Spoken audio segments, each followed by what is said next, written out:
Selamat datang dalam seri Menjawab Islam dalam 5 menit. Kita akan memasuki seri pembelajaran yang baru, yaitu Alkitab. Kita bandingkan langsung head to head dengan Al-Quran. Kitab mana yang merupakan tulisan manusia? Dalam video sebelumnya kita telah belajar apa itu Alkitab. Alkitab bukanlah kitab yang diturunkan dari surga, seperti yang Muslim klaim, bahwa Musa diberikan kitab Taurat, kemudian Daud diberikan kitab Mazmur atau Zabur, dan Isa, yang mereka sebut dengan Yesus Kristus, diberikan kitab Injil. Itu bukanlah iman Kristen. Alkitab merupakan kumpulan tulisan kesaksian para nabi di dalam Perjanjian Lama dan kumpulan tulisan kesaksian para rasul di dalam Perjanjian Baru dengan Yesus Kristus sebagai batu penjurunya. Artinya, para nabi di dalam Perjanjian Lama, mereka bernubuat mengenai kedatangan Sang Goel, Sang Penebus, yaitu Mesias. Kemudian, para rasul di dalam Perjanjian Baru menuliskan kesaksian mereka bahwa Yesus Kristus Sang Mesias, Sang Goel, yang dijanjikan oleh para nabi sudah datang. Dan kitab-kitab tulisan mereka inilah yang kita kumpulkan menjadi Alkitab yang kita kanon sekarang. Bagaimana dengan Quran? Apa kata Muslim tentang Quran? Kita cek yuk klaim mereka. Yang pertama, mereka mengatakan Quran ini tidak diciptakan, melainkan sudah ada sejak kekal, eternal and uncreated, ada di Lauh Mahfuz. Yang kedua, Quran ini diturunkan secara tartil atau dicicil selama kurang lebih 23 tahun dari Jibril kepada Muhammad. Yang ketiga, mereka mengklaim Quran ini tidak berubah titik komanya selafaz-lafaznya sejak diturunkan atau unchanged. Yang keempat, Quran ini sudah komplit sejak zaman Utsman tahun 652 Masehi. Pertanyaan kita kepada Muslim adalah, buktikan. Kita akan cek semua klaim mereka benar atau tidak, sesuai dengan fakta sejarah atau tidak. Sekarang kita cek klaim mereka yang pertama, Quran sudah ada sejak kekal di Lauh Mahfuz. Berbeda dengan Yahudi dan Kristen, permulaan lahirnya gereja itu tidak dimulai dengan kitab yang diberikan kepada Yesus Kristus ketika dia masih nenen berusia 40 hari. Melainkan adanya sebuah peristiwa yaitu kebangkitan Sang Mesias. Dari situlah gereja dilahirkan. Tetapi berbeda, Islam ini dimulai dari turunnya kitab Quran yang ada di malam Lailatul Qadar atau malam 1000 bulan. Ini adalah surah 97, surah Al-Qadar, yang mereka klaim sebagai dasar bahwa Al-Quran tersebut turun dari Lauh Mahfuz. Dikatakan sesungguhnya kami telah menurunkannya dalam kurung Al-Quran pada malam kemuliaan. Kata Al-Quran ini merupakan tambahan daripada penafsirnya, tidak ada di dalam manuskrip aslinya. Kemudian dikatakan pada malam itu turun malaikat-malaikat dan malaikat Jibril. Kata Jibril juga tidak ada di situ. Ini merupakan tambahan daripada penafsirnya. Kata yang benar adalah ruh. Jadi sebenarnya Muhammad tidak pernah mengenal Jibril. Jibril tidak pernah mengenalkan diri kepada Muhammad. Dan Muhammad tidak tahu siapa nama ruh yang mencekiknya di Gua Hiro. Kemudian kita baca surah Ad-Dukhan ayat 2 dan 3. Dikatakan demi kitab yang menjelaskan. Di situ ditambahi Al-Quran. Padahal Allah itu menurunkan sekitar 104 kitab menurut Muslim. Dikatakan sesungguhnya kami menurunkannya pada suatu malam yang diberkahi dan sesungguhnya kamilah yang memberi peringatan. Kita tidak tahu siapa kami di sini. Kemudian dalam surah 2, surah Al-Baqarah ayat 185, mereka mengatakan bahwa Quran itu turun pada bulan Ramadan. Dikatakan bulan Ramadan, bulan yang di dalamnya diturunkan Al-Quran sebagai petunjuk bagi manusia. Menurut Muslim, Quran ini ada di Lauhul Mahfuz yang ada di sisinya Allah. Ini ada di dalam beberapa ayat yang tersebar di banyak surah di dalam Quran. Dan menurut mereka, Lauhul Mahfuz ini tidak diciptakan, melainkan kekal di sisinya Allah. Ini bukanlah pandangan iman Kristen. Yahudi dan Kristen mengatakan bahwa firman itu ada di dalam Allah, bukan di sisinya Allah. Dan firman itu adalah Allah itu sendiri. Berarti, menurut pandangan Islam, ada dua yang kekal. Yang pertama Allah, yang kedua Lauhul Mahfuz. Mereka menyebut Lauhul Mahfuz ini sebagai umul kitab, ibu atau induk kitab. Kitab yang terpelihara, kitab yang nyata. Di dalam tafsir Ibn Katsir tentang Quran surah Al-Buruj ayat 22, dari beberapa riwayat dikatakan bahwa Lauhul Mahfuz ini terletak di kening malaikat Israfil di antara kedua matanya. Kita akan bahas mengenai Lauh Mahfuz ini lebih lengkap pada video selanjutnya. Inilah ayat-ayat kontradiksi di dalam Quran. Di satu sisi dikatakan Quran itu kitab yang diturunkan sekaligus pada malam kemuliaan, malam Lailatul Qadar. Tapi di ayat-ayat lain dikatakan Quran ini turunnya bertahap. Kita lihat dulu Quran surah 25 ayat 32. Berkatalah orang-orang kafir, mengapa Al-Quran itu tidak diturunkan kepadanya sekali turun saja? Demikian supaya kami perkuat hatimu dengannya dan kami membacanya secara tartil alias dicicil. Kemudian Quran surah 17 ayat 106 dikatakan, dan Al-Quran itu telah kami turunkan dengan berangsur-angsur agar kamu membacakannya dengan perlahan-lahan kepada manusia, dan kami menurunkannya bagian demi bagian. Jika Muslim mengklaim bahwa semua yang ada di dalam Quran merupakan perkataan Allah, maka ada kontradiksi di sini. Di satu sisi Allah mengatakan kami menurunkan Al-Quran sekaligus pada malam kemuliaan. Tapi di ayat lain dia mengatakan kami menurunkannya secara bertahap. Jadi mana yang betul? Dalam tafsir Ibn Katsir, dia mencoba menyatukan dua konsep ini.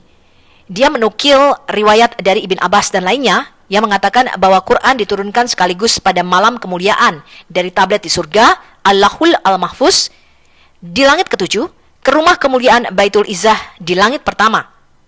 Kemudian dari langit pertama ini dicicil kepada Muhammad selama kurang lebih 23 tahun. Sekarang kita cek dulu Lailatul Qadar. Lailatul Qadar ini hanya diperlihatkan kepada Muhammad dalam mimpi, sehingga tidak ada saksinya. Kita bisa membaca ini dalam Sahih Bukhari 1895, 1877, Sahih Muslim 1994, 1995, dan masih banyak lagi hadis-hadis lainnya. Sampai sekarang Muslim tidak tahu kapan tepatnya Lailatul Qadar atau malam turunnya Al-Quran tersebut, karena memang tidak ada saksinya dan hanya merupakan mimpi daripada Muhammad. Muhammad sendiri tidak tahu kapan tepatnya Lailatul Qadar, dan dia mengklaim dia dibuat lupa oleh Allah. Bahkan dia mengatakan Muslim disuruh mencari aja sendiri di 10 hari terakhir malam-malam ganjil bulan Ramadan. Anda bisa baca ini dalam Sahih Bukhari 20171883, Sunan Abu Daud 1171, Sahih Muslim 1167, dan banyak hadits lainnya. Dari hadis-hadis tentang Lailatul Qadar, itu jatuhnya bisa macam-macam teman-teman. Ada yang mengklaim tanggal pertama, 17, 19, 21, 23, 24, 25, 27, 29, dan berubah-ubah tiap tahunnya, sebab tidak ada saksinya. Lebih aneh lagi kalau kita baca mengenai Quran yang turun pada malam Lailatul Qadar ini, kita cek Quran surah Al-Ma'arij, surah 70 ayat 4. Dikatakan di situ malaikat-malaikat dan ruh, tidak ada kata Jibril ya, tapi hanya ditambahkan oleh para penafsir ada kata Jibril di situ. Malaikat dan ruh itu naik menghadap kepada Tuhan dalam sehari yang kadarnya 50.000 tahun. Jadi, menurut Muhammad, satu harinya malaikat itu sama dengan 50.000 tahunnya hitungan manusia. Jadi malaikat Jibril itu sudah membawa Quran turun dari langit ketujuh ke langit pertama, memakan waktu 50.000 tahun hitungan manusia. Apakah ini masuk akal? Artinya dari sudut pandang manusia, Jibril turun 50.000 tahun sebelum malam Lailatul Qadar. Sekarang kita bandingkan antara kitab dongeng yaitu Al-Quran dengan Alkitab yang merupakan firman Tuhan yang asli. Bagaimana turunnya 10 hukum Taurat? Di Gunung Sinai, ketika Tuhan memberikan hukumnya dan menulis dengan jarinya di 2 loh batu, maka seluruh bangsa Israel menyaksikannya. Bangsa Israel mendengar suara Tuhan dalam 70 bahasa, dan turunnya lidah-lidah api atas mereka semua. Ini disebut hari Safuot atau Pentakosta, yaitu 50 hari setelah Paskah atau Pesak. Jadi di dalam perjanjian lama, Safuot merupakan turunnya 10 hukum Taurat yang ditulis di loh-loh batu. Tetapi di dalam perjanjian baru, Roh Kudus menulis 10 hukum Taurat di loh-loh hati manusia. Itulah Pentakosta di dalam Kisah Rasul 2. Pada bulan yang ketiga setelah bangsa Israel keluar dari Mesir, mereka tiba di Gunung Sinai dan menerima 10 perintah Taurat atau Aseret Hadibrot, Aseret Hadifarim. Hari itu diperingati sebagai Safuot atau Pentakosta di dalam perjanjian lama, yaitu tiap tanggal 6 bulan Sivan. Biasanya mereka memperingatinya selama 2 hari, tanggal 6 sampai dengan tanggal 8 bulan Sivan. Peristiwa Pentakosta di dalam perjanjian lama ini dicatat di dalam Shemot Rabbah 5 ayat 9, yang merupakan bahasa Ibrani untuk The Great Exodus atau keluaran besar. Pada saat pemberian hukum Taurat, Bani Israel tidak hanya mendengar suara Tuhan, tetapi benar-benar melihat gelombang suara yang keluar dari mulut Tuhan. Mereka menggambarkan atau memvisualisasikannya sebagai lidah-lidah api, zat yang berapi-api. Setiap perintah yang keluar dari mulut Tuhan mengelilingi seluruh perkemahan, kemudian kembali kepada setiap orang Yahudi satu persatu. Jadi tiap-tiap orang Yahudi pada waktu itu dipenuhi dengan lidah-lidah api. Selanjutnya, Rabbi Yochanan berkata, suara Tuhan seperti yang diucapkan terbagi menjadi 70 suara dalam 70 bahasa, sehingga semua bangsa harus mengerti hukum Taurat ini. Angka 70 dalam kitab suci selalu dikaitkan dengan bilangan bangsa-bangsa.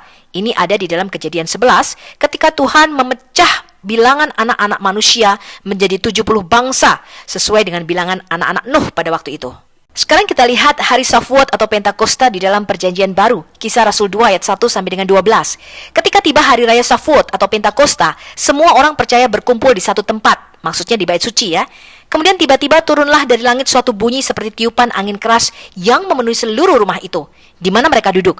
Dan tampaklah kepada mereka lidah-lidah seperti nyala api yang bertebaran dan hinggap pada mereka masing-masing. Maka penuhlah mereka dengan Roh Kudus. Lalu mereka mulai berkata-kata dalam bahasa-bahasa lain. Ini adalah bahasa roh. Dan pada waktu itu orang-orang dari berbagai bangsa mendengarkan para rasul ini berkata-kata dalam bahasa mereka sendiri. Mereka terheran-heran. Mereka berkata, bukankah mereka yang berkata-kata itu orang Galilea? Bagaimana mungkin kita masing-masing mendengar mereka berkata-kata dalam bahasa kita sendiri? Yaitu bahasa yang kita pakai di negeri asal kita. Ada orang Partia, Media, Elam, penduduk Mesopotamia, Yudea, Kapadokia, Pontus, Asia, Frigia, Pamfilia, Mesir, daerah-daerah Libya, Kirene, bahkan pendatang-pendatang dari Roma, baik orang Yahudi maupun penganut agama Yahudi. Bahkan ada orang Kreta dan orang Arab.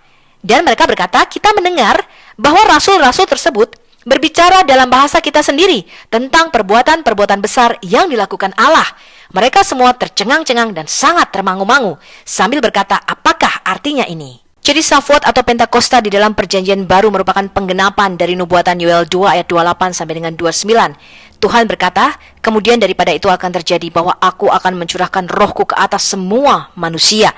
Kalau di dalam perjanjian lama hanya para nabi saja yang dipenuhi oleh Roh Kudus, tetapi Pentakosta di dalam perjanjian baru, semua manusia yang percaya kepadanya akan dibaptis di dalam Roh Kudus. Itulah janji Tuhan.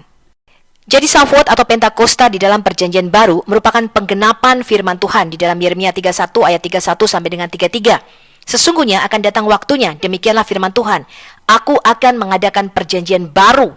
Inilah sebabnya Alkitab kita disebut juga dengan perjanjian yang baru atau the New Covenant dengan kaum Israel dan kaum Yehuda, bukan seperti perjanjian yang telah kuadakan dengan nenek moyang mereka pada waktu aku memegang tangan mereka untuk membawa mereka keluar dari tanah Mesir. Perjanjianku itu telah mereka ingkari, yaitu perjanjian hukum Taurat di dalam perjanjian lama. Meskipun aku menjadi Tuhan yang berkuasa atas mereka, demikianlah firman Tuhan. Tetapi beginilah perjanjian yang akan kuadakan dengan kaum Israel sesudah waktu itu. Demikianlah firman Tuhan. Aku akan menaruh Tauratku dalam batin mereka dan menuliskannya dalam hati mereka. Maka aku akan menjadi Allah mereka dan mereka akan menjadi umatku. Jadi, Pentakosta atau Safuat di dalam perjanjian baru, tidak lagi hukum Taurat itu dituliskan di loh batu, melainkan di loh-loh hati kita.